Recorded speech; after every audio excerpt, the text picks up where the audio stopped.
প্রিয় বন্ধুরা, আসসালামু আলাইকুম। প্রিয় বন্ধুরা, বরাবরের মতো আবারও নতুন একটি ব্লগ ভিডিও নিয়ে আপনাদের মাঝে হাজির হয়েছি আমি আমরি নাজমুল। তো বন্ধুরা, কথা না বাড়িয়ে চলুন সামনের সেই ভিডিওটি উপভোগ করি এবং এর ইতিহাস সম্পর্কে জানি। বন্ধুরা, আজকে আমি এসেছি গাইবান্ধা জেলার গোবিন্দগঞ্জ উপজেলার রাজাবিরাট হাটে। আর এই রাজাবিরাট হাটটি হচ্ছে একটি ঐতিহাসিক হাট। রাজাবিরাট এই স্থানে হাট বসে সপ্তাহে যথাক্রমে 2 দিন, তথা বুধবার এবং শনিবার।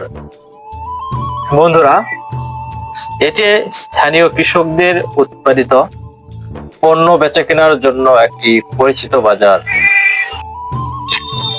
এলাকাটি কৃষি, ব্যবসা ও বিভিন্ন বাণিজ্যিক কার্যক্রমের জন্য প্রসিদ্ধ একটি বাজার। বিশেষ করে ধান, গম, আম, সবজি, মাছ এবং অন্যান্য কৃষিজাত পণ্য এই হাটে ব্যাপকভাবে বেচাকেনা হয়।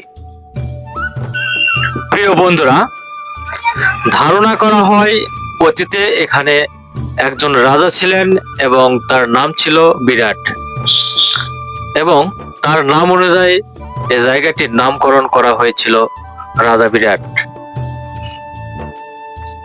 বন্ধুরা, গ্রাম বাংলার ঐতিহ্যবাহী হাটের পরিবেশ এখনো টিকে আছে এখানে।